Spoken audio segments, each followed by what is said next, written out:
Hello, everyone. Welcome to a new episode of the Dissenter. I'm your host, as always, Ricardo Lopes, and today I'm here with a return guest, Dr. Alexander Rosenberg, and we're talking about his latest book, Blunt Instrument: Why Economic Theory Can't Get Any Better, Why We Need It Anyway. And that is the nice book cover. So, there's Dr. the blunt instrument. You can see it on the cover. Yes, it certainly is. So, Dr. Rosenberg, thank you so much for coming again on the show. It's always a pleasure to talk with you. And with you, Ricardo. So, let me first ask you, why do you think we need to know about economic theory? So it's not that we need to know about economic theory in general. It's that the people who consume economic theory professionally, policy planners, legislators, those who are involved with the public institutions of our society need to understand the way in which these institutions interact with individual rational egoists, those among us who are always looking out for number one, ready to cut corners, take shortcuts, take risks, and otherwise game the system. There are a few people in society that do this continually and at considerable cost to the rest of society. There are some people in our society who never do this, and most of us do it some of the time.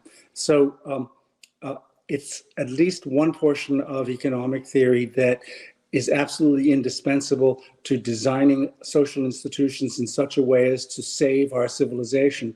And that's the part of economic theory called game theory, the most badly named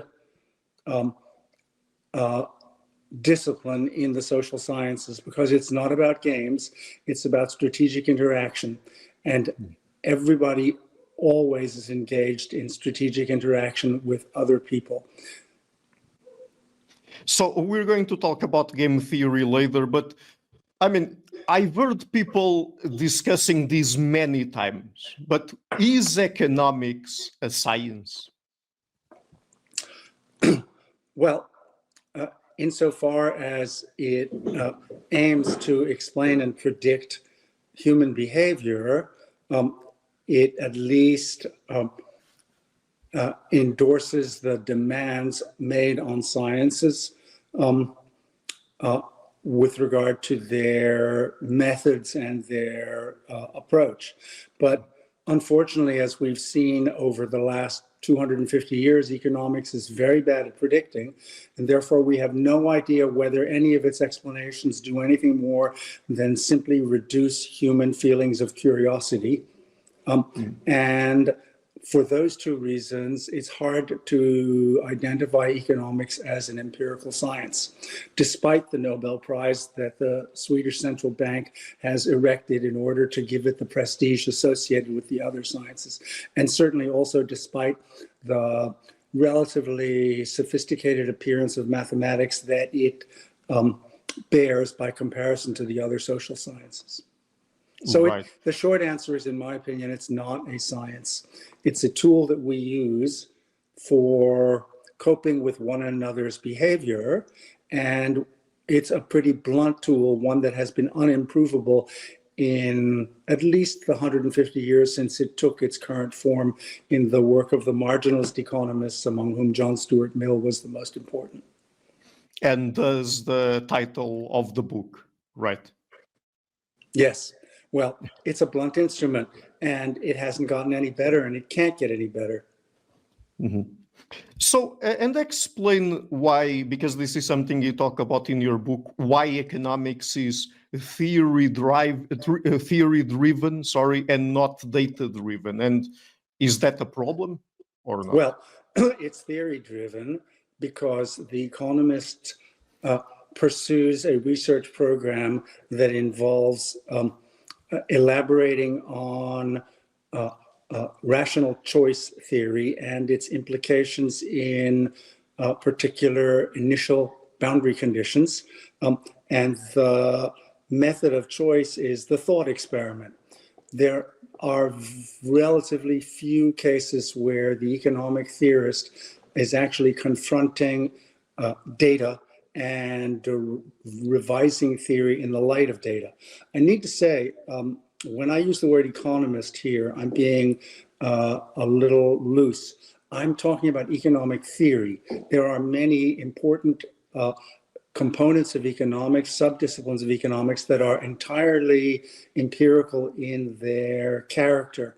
And there's some of the greatest work by economists in the last several decades has involved empirical work. So, for example, the Nobel Prize was given to three economists about 3 years ago for contriving natural experiments, brilliant natural experiments that shed tremendous light on the inadequacies of conventional economic theory. For example, the claims about the impact of minimum wage laws on supply and demand of labor. So what I'm talking about is, as the subtitle says, economic theory, not economics as a whole. Econometrics, economic statistics. These are important areas of research which shed real light on phenomena. It's economic theory, particularly economic models of the sort we learn in first and second courses in microeconomics, and now in macroeconomics, since there's no such thing really as macroeconomics, it's just more micro, that I want to say is a blunt and unimprovable instrument. Let me ask you now about the idea of Homo economicus. I mean, just to be really straightforward here, I've talked with several economists on the show already about this idea, and I don't remember any of them telling me that it still makes any sense. I remember, for example, an interview that I did back in 2019 with the late great Dr. Herbert Gintis, and he did with his collaborators several experiments across different cultures and societies, and he told me that he didn't find Homo economicus anywhere. So do you think that this idea can make sense in any way? And if not, why doesn't economics give it up? So Gintis and a number of other important cognitive social psychologists have given us excellent evidence in cross-cultural experiments, generally using game theory, interestingly enough, or setting up experiments using the guideline of game theory, that have demonstrated that we do not behave in the way that the rational choice theory models suggest humans behave. And that's probably a very good thing in the long run for all of us. The question, therefore, is why does economic theory continue to employ rational choice theory, that is Homo economicus? And of course, the reason is that it's required in order for the economic theorist to build the proof of the Pareto optimum of a general equilibrium in competitive exchange. The first theorem of welfare economics has nothing to do with welfare, it has to do with maximizing human preferences, tells us that the perfectly competitive market is always one that reaches a general equilibrium that is Pareto optimum. And that is a guide that is used by economic theorists in prescribing and advising on the way in which the real economy, real markets should be revised in order to more closely approach perfectly competitive ones, since those are the ones for which we have the proof of Pareto optimality. To get this proof, they need rational choice theory, and that's why rational choice theory continues to be central to all of economic theory. And the imperviousness of economic theory to behavioral economics over the past 30 years, since people like Kahneman and Tversky began to expand its illumination on actual human behavior, and since Richard Thaler began to try to find some way in which it might penetrate economics, the imperviousness of economic theory to behavioral economics is another reflection of the indispensability to their aim of keeping this theorem as the watchword of institution design of rational choice theory, Homo economicus. Why isn't macroeconomic theory sensitive to even the biggest economic upheavals? I mean, we've gone through so many economic upheavals. Why is it that macroeconomic theory seems to not be sensitive to that? So it was, or at least it aimed to be, during the period after its invention in the 1930s by Frisch and Tinbergen on the mathematical side, and Keynes conceptually. And over the period until the 1970s, it devoted itself to understanding the actual character of the business cycle and the causes of recessions and depressions, as well as runaway inflations. But then it came a cropper on the stagflation of the 1970s, and economists, interestingly enough, instead of responding to the crisis that arose for macroeconomics by trying to improve on the theory and figure out how revisions might enable it more adequately to cope with stagflation, they simply turned their backs on it and returned to classical microeconomics and imposed the demand on macro theory that it assume that markets cleared and that agents are rational. And by doing that, it hollowed out the entire of Keynesian economics and converted macroeconomics into just another version of microeconomics. And if you look at contemporary models like dynamic stochastic general equilibrium theories, you'll see they start with the rational economic agent, Homo economicus. Right. I mean, in the book, you argue that standard economic theory cannot explain the labor market nor the financial market. Can you tell us about that? I mean, can you explain that point you make in the book? Interestingly enough, these are the two most important markets for working stiffs like you and me. A working stiff is a person who earns their money and saves for their retirement. And these two markets are the most important for us because the labor market is the only market on which we are almost all of us, sellers and not buyers. Every other market, we are buyers and deal with imperfect competition, monopoly of various kinds. On the labor market, we are all sellers and deal with monopsony and various versions of monopsony. As such, the employer is always in a position to rent seek because there are a small number of employers and a large number of employees, and the employers are easily able to solve their collective action problem of setting up wage rates and conditions of labor that we can't bargain to a competitive price-taking equilibrium for. We are inevitably subject to exploitation by the wage setters, by the employers, simply because there is a small number of them who can solve their collective action problems to rent seek, and a large number of us who cannot solve our collective action problems to rent seek. Interestingly, the financial market reflects some of the same market failures, and is of equal importance because the financial market is the most important market for the growth of the economy as a whole. All of us working stiffs are investors. We are the people who provide our postponable consumption, our savings, to financial institutions. There are huge numbers of us providing savings to financial institutions in order to secure retirement support. There are a relatively smaller number of large corporations that need to borrow this money in order to build capital goods, whether it's highways or airplanes or condos.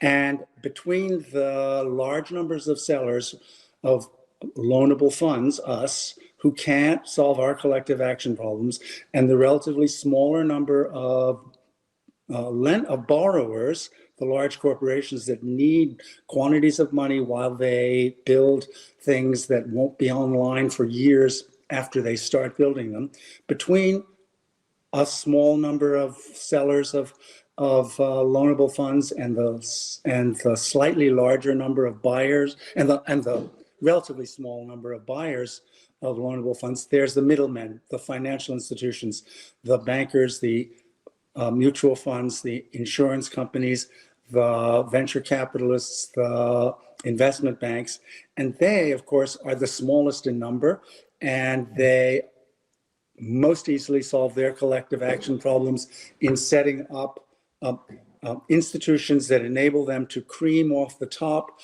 on both sides of the transaction, both rent seeking in the ways in which they accept loanable funds from us little guys, and rent seeking in the way that they lend the large packages that they put together to the big guys who need the big loans. And so these two markets are the ones that fail the most and most pressingly, and yet they're the two most important markets for most of us. Okay, so earlier you referenced the fact that economic theory seems to be very bad at predicting events, at prediction generally. Why is it then that economics still takes it so seriously? Well, as I said before, the part of economics that's really important is game theory, and game theory is all of the economic theory that we need in order to deal with those cases of market failure in which rent seekers find an opportunity to rip the rest of us off. And since the perfectly competitive market, on the one hand, is the only completely incentive compatible market, the perfectly competitive market, because everybody's a price taker, can never allow for the kind of rip-off rent seeking that I'm talking about, but it doesn't exist in reality. And therefore, every market is, in fact, to some extent, either small in the case of the gas stations in your neighborhood, or large in the case of the financial institutions that you lend your money to, engaged in rent seeking at everybody's disadvantage.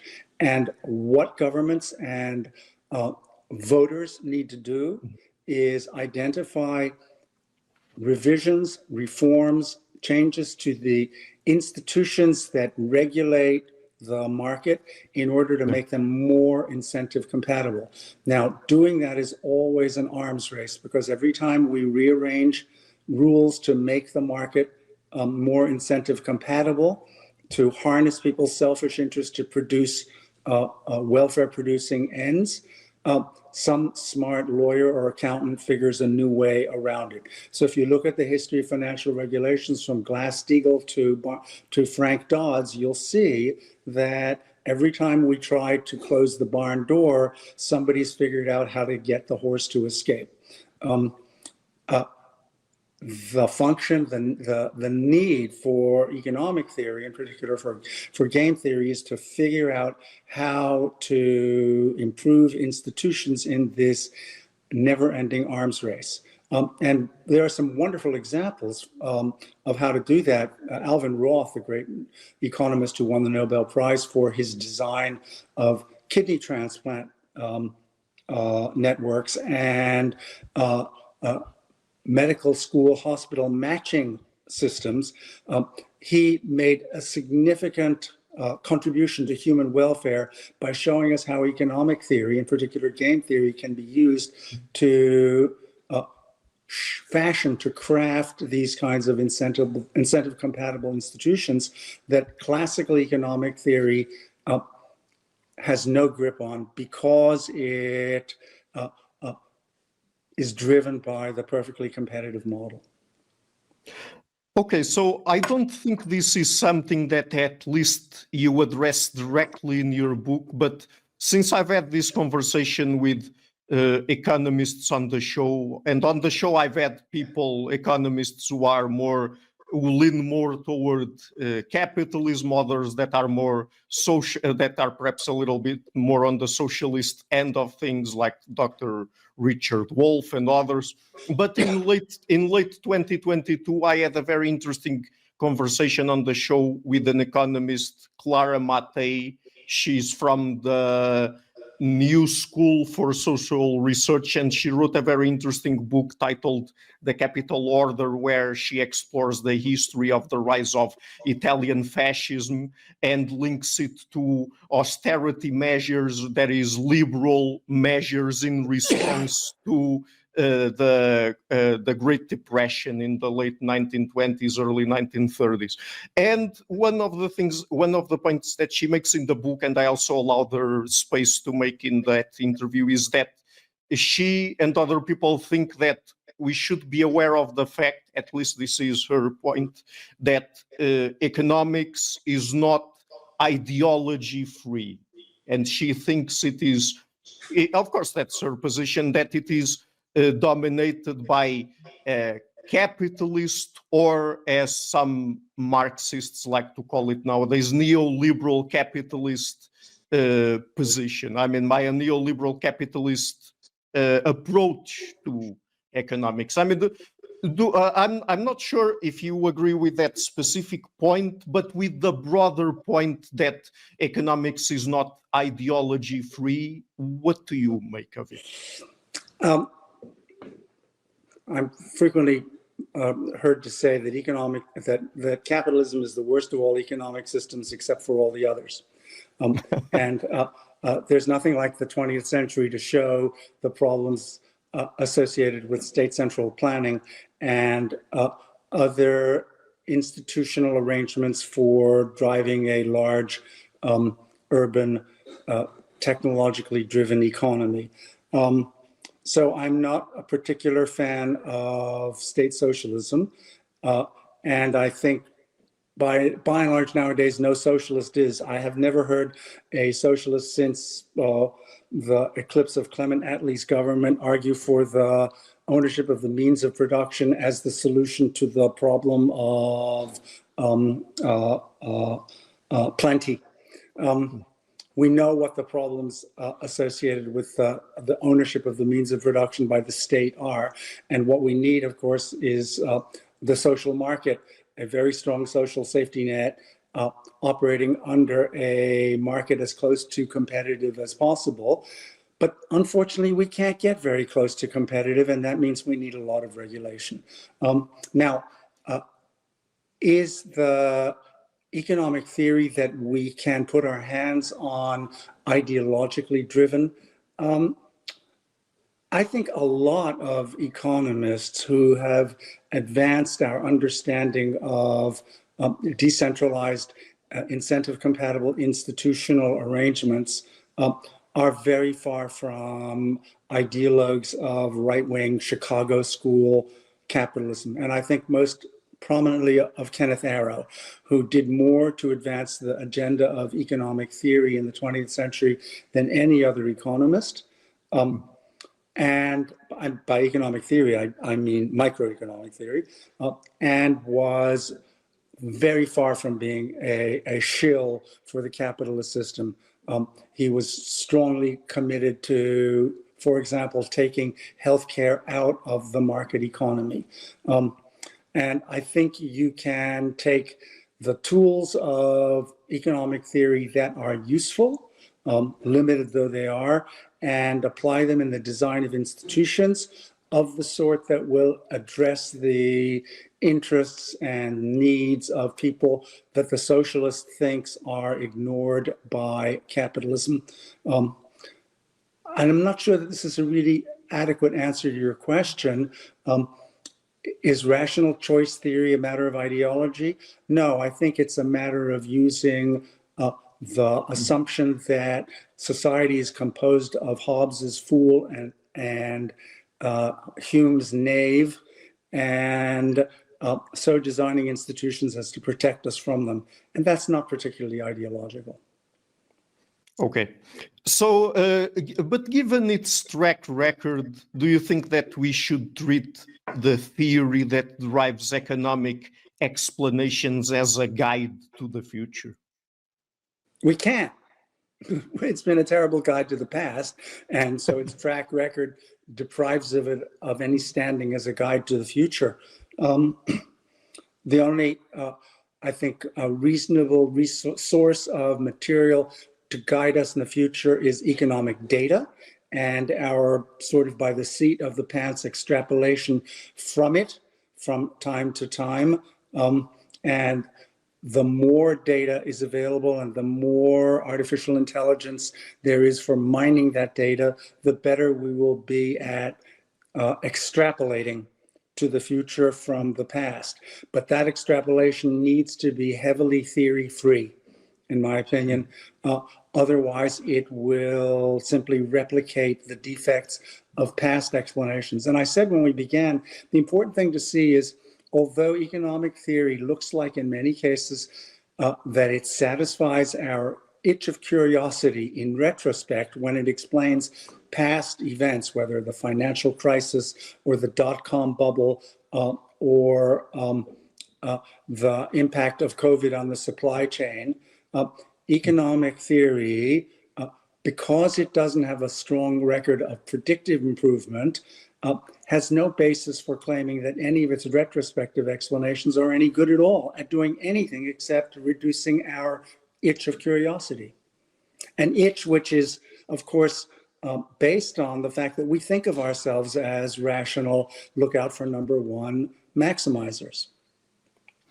So let's talk then more about game theory. You've already mentioned it, but how do we get then to game theory, and what is game theory? So, as I said before, game theory, the worst name for a serious enterprise that I can think of, is the study of strategic interactions. That is, it's the analysis of how agents choose under the condition that they know or believe that other agents will be making strategic choices and that the outcome of their choice is contingent, at least in part, on the choices that other agents make.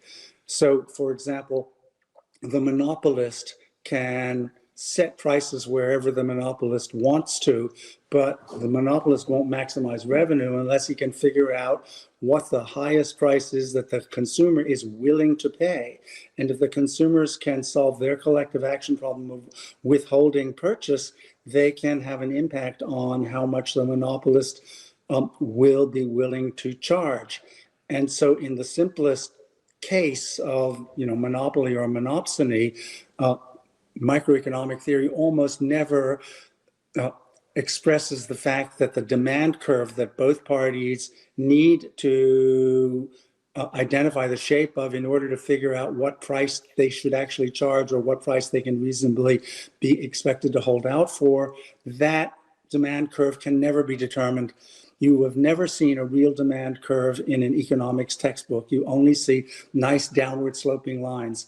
And that reflects the fact that in a price setting situation, both parties have to engage in experimentation to figure out what the best price they can charge or what the highest price they will be able to accept turns out to be. And this kind of strategic interaction problem between agents in a market is characteristic of all exchanges. And game theory provides us with the only tools for identifying the optimal strategies in these exchanges. So in the labor market, the optimal strategy for employers is to establish a coalition of employers that depresses wages. And the optimal strategy for workers is to join unions and demand wages on the basis of the union negotiation. And if the employers can lobby state legislatures to pass right-to-work laws that give non-union workers exactly the same advantage as union workers in the workplace, then they will effectively have used the tools of game theory in order to destroy the collective action problem solution that has been characteristic of labor over the last 150 years. And so, in your view, you think that game theory, when compared to the dominant standard economic theory, can explain, predict, and correct real markets better? Well, I'm not sure that it can predict because of the arms race issue that every move on the part of one strategic agent in a strategic interaction will often result in changes in the moves of other agents. And so you're in a dynamic situation that is constantly moving along an arms race trajectory. And that makes prediction difficult, but at least it makes medium-term and short-term responses sensitive to the actual situation and likely to, at least in the short run, secure the objectives of the participants. Now, retrospectively, I think game theory is wonderful at explaining things. There's a wonderful paper by a cultural anthropologist named Mackey, in which he uses game theory to explain foot binding in China over 1,000 years. And that explanation has tremendous insight, far greater than cultural anthropology, social history, or Freudian psychodynamic explanations of foot binding. But I think, prediction is a mug's game when it comes to the interaction of relatively small numbers of people over lengthy periods of time. It's much more feasible with large quantities of economic data and search engines that enable us to identify trends. Isn't that Chinese foot binding something that you explore in your book, how history gets things wrong? I mean, I think I remember talking with you about that in our first interview. That's right, and it was thinking about that when we when I wrote that book that eventually got me started on writing this book about economic theory. That and the fact that I'd been talking about economic theory for a very long time in the last century, but the economists always ignored what I had to say. So I stopped and started doing philosophy of biology. But ever since the financial crisis, people have become much more interested in what the matter is with economics. So if economic theory has all of these shortcomings, why can't we do without it? Well, we can do without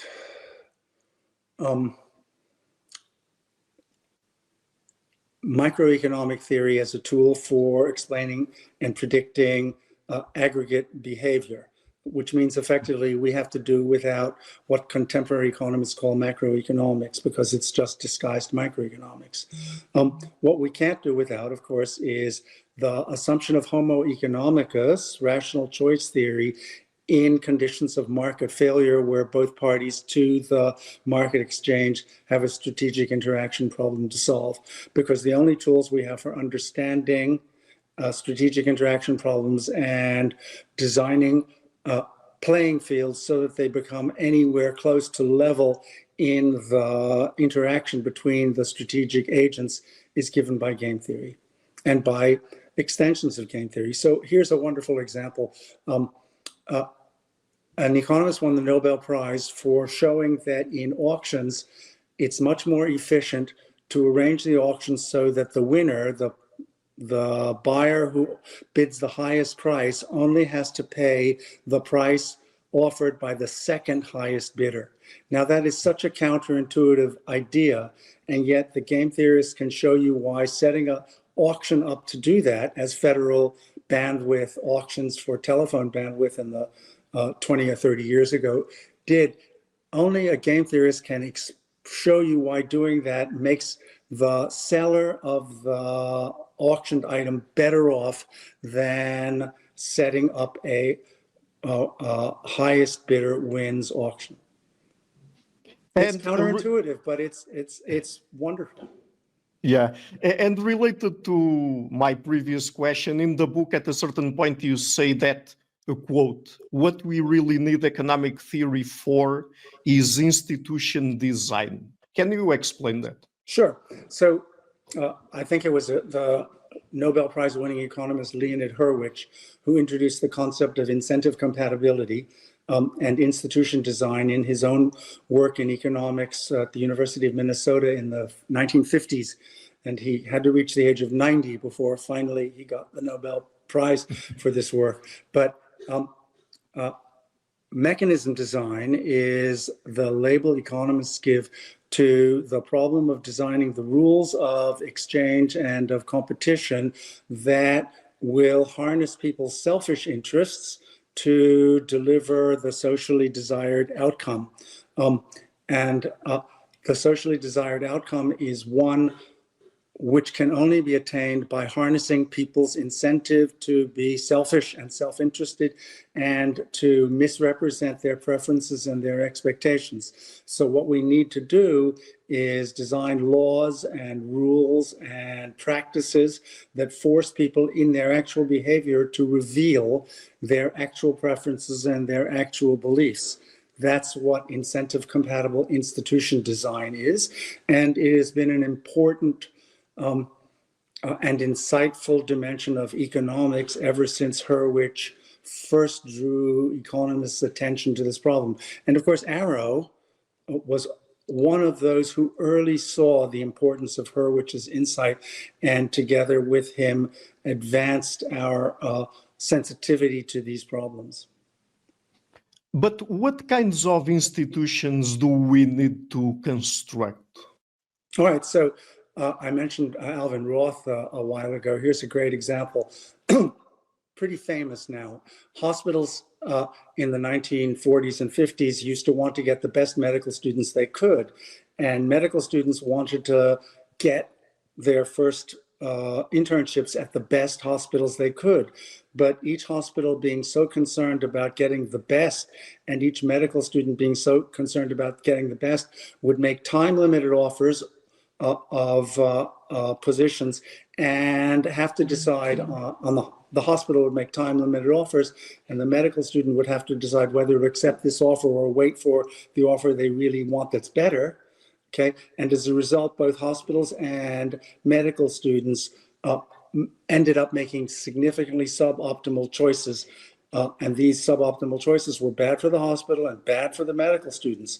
So using a theorem in game theory, Roth and McKelvey, and I can't remember the name of the third economist, designed the match system in which the hospital ranks its favorite candidates. The medical students rank their favorite hospitals. Wherever one medical student and one hospital find that they've rated one another number one, that pair is put aside. Nobody says anything to anybody, and both the hospital and the hospitals go to looking for their second choice. And if somebody has ranked the hospital as their first, having removed the number one candidate, we now go to the number two candidate, and we do exactly the same thing. And then we go all the way down to all the candidates and all the hospitals before anybody is told anything. And at the end of that process, the matches are revealed, and they maximize the chances of each medical student getting their most preferred hospital and each hospital getting their most preferred medical student. And the result, of course, is an incentive-compatible outcome that benefits everyone. And what's interesting is the hospitals had started and medical schools had started to do this in the late 1940s in a limited way. And then the game theorists showed them that if they all could adopt this scheme, all of the hospitals and all of the medical schools in advising their interns, everybody would end up better off. It's a beautiful example of designing an incentive-compatible institution. It was then applied to matching kids with schools in Boston and New York during a time in which there was huge strife regarding the school choice problem in large metropolitan school districts. Roth eventually applied a similar device to enabling kidney transplants to be more efficiently offered to individuals before they died from kidney failure. Okay, so I think you've already at least partly answered my next question, but what functions do these institutions serve then, or should serve? Well, we know, for example, that the Sherman Antitrust and the Clayton Antitrust Acts served the purpose of reducing the market power of monopolists and increasing the efficiency of markets. They didn't work very well. They were probably better than nothing. They provided incentives to manufacturers and sellers and their lawyers and accountants to find ways of getting around them. But insofar as all markets are to some extent inefficient, all markets reveal some amount of market failure, all markets would do well to be improved. And the only tools for improving these markets are the tools of game theory. And is it possible for us to design institutions that prevent perverse incentives? Well, there's one institution in which perverse incentives can never take hold, and that is the perfectly competitive market. Unfortunately, I mean, on the perfectly competitive market, everybody's a price taker. There's no room for stratagems. There's no room for price setting. There's no room for strategic choice. Unfortunately, the perfectly competitive market is an idealization, which exists only when 5 or 6 different completely unrealistic assumptions obtain. All we can do is try to move real markets closer to the perfectly competitive market in the hope that by doing so, we reduce the scope for rent seeking and for market failure. Will we ever succeed? No, because as I said before, every design that brings us closer to the perfectly competitive market where everyone is a price taker and there's no room for rip-off rent seeking, every move in that direction simply incentivizes somebody to try to find a way around it, a shortcut, or even to violate the rule, accepting the risk associated with the punishment. And if the punishment isn't high enough, then inevitably you'll get that kind of rule breaking, cheating. What do we do about that? Well, we have to make systems more efficient in their detection and in their punishment of rule violation. How likely is that in the real world? Well, with lobbyists and regulatory capture, probably not very likely.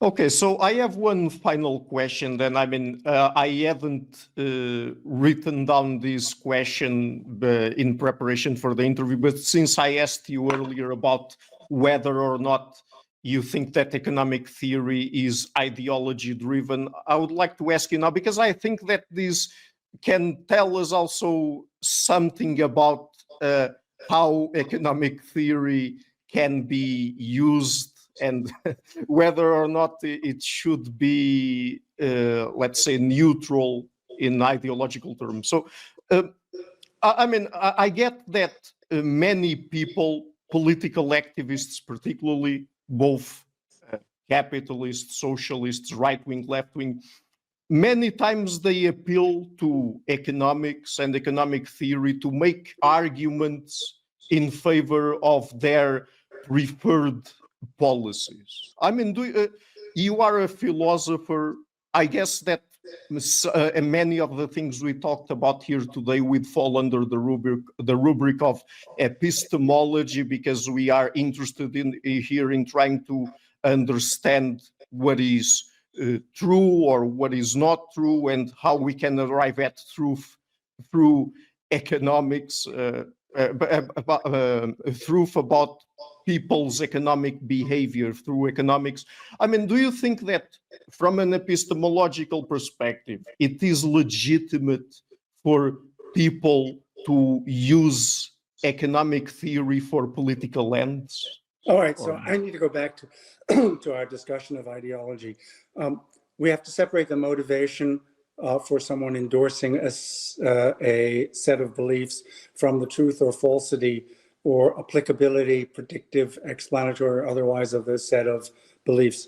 Okay. It's very clear that there's an ideological motivation for endorsing conventional microeconomic theory, because it looks like an excellent rational justification of laissez-faire capitalism. And for that reason, it is widely endorsed by capitalists, by the rich, by those who benefit from the status quo and from the description of the status quo as the competitive market. That needs to be separated from whether the theory as such is true or false, useful or not, and what are the domains in which it is useful or not. Now, it seems to me that the theory is false because people aren't rational preference maximizers.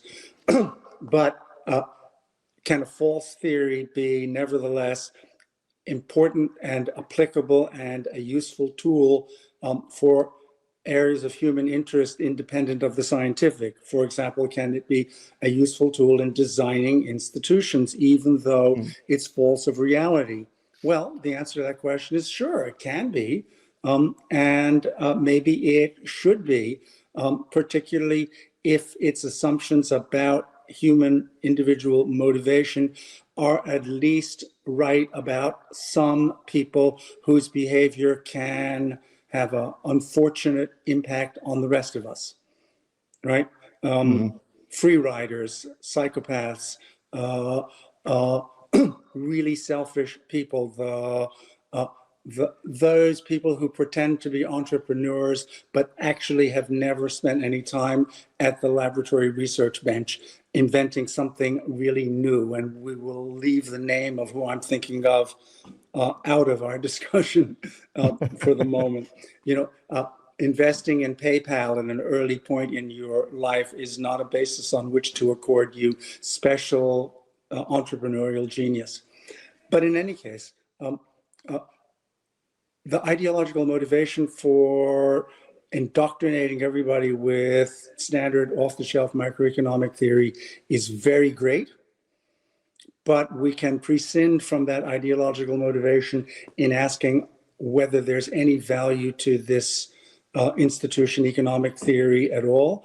And a lot of very smart people who have no particular ideological axe to grind have spent their lives and labored their genius on this subject, right?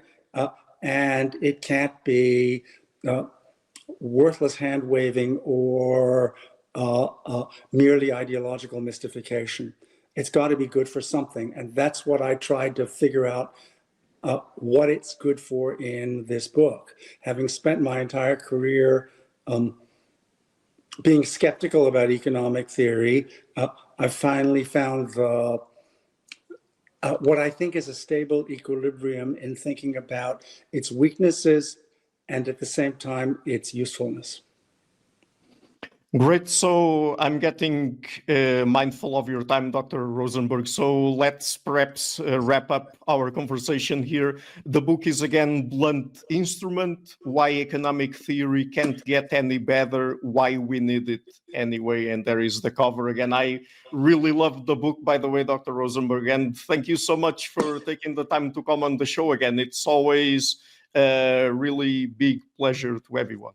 So let's do this again in 4 years when I dream up my next book. Thanks a lot, Ricardo. That was great.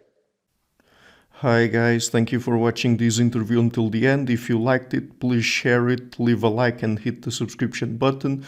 This show is brought to you by Enlights, learning and development done differently. Check their website at enlights.com, and also please consider supporting the show on Patreon or PayPal.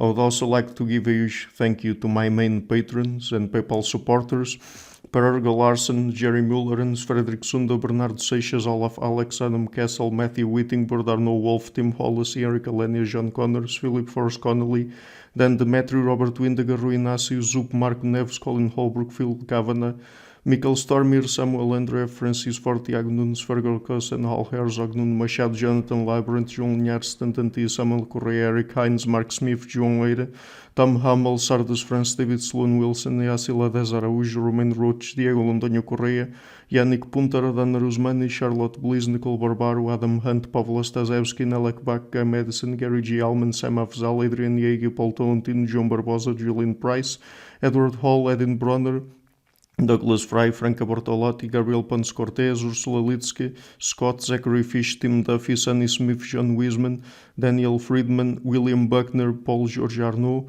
Luke Lowacki, Georgios Theophanes, Chris Williamson, Peter Wolozin, David Williams, Diogo Costa, Anton Erickson, Charles Murray, Alex Shaw, Maury Martinez, Coralie Chevalier, Bangalore Atheists, Larry Dealey Jr., Old Erringbone, Sterry, Michael Bailey, Dan Sperber, Robert Grassi, Igor N., Jeff McMahon, Jake Zool, Barnabas Radix, Mark Campbell, Thomas Dovner, Luke Nissen, Chris Story, Kimberly Johnson, Benjamin Galbert, Jessica Nowicki, Linda Brandon, Nicholas Carlson, Ismail Benzliman, George Coriatis, Valentin Steinman, Per Crowley, Kate Van Goller, Alexander Hubbard, Liam Dunaway, BR, Masood Ali Mohammadi, Perpendicular, Jonas Hertner, Ursula Goodenough, Gregory Hastings, David Pinsoff, Sean Nelson, Mike Lavigne, and Dios Necht. A special thanks to my producers, Isar Webb, Jim Frank, Lucas Stafiniak, Tom Vanagdam, Bernard Ugnik, Curtis Dixon, Benedict Mueller, Thomas Trumbull, Catherine and Patrick Tobin, Giancarlo Montenegro, Alnick Ortiz, and Nick Golden, and to my executive producers, Matthew Lavender, Sergio Quadriano, Bogdan Kanivets, and Rosie. Thank you for all.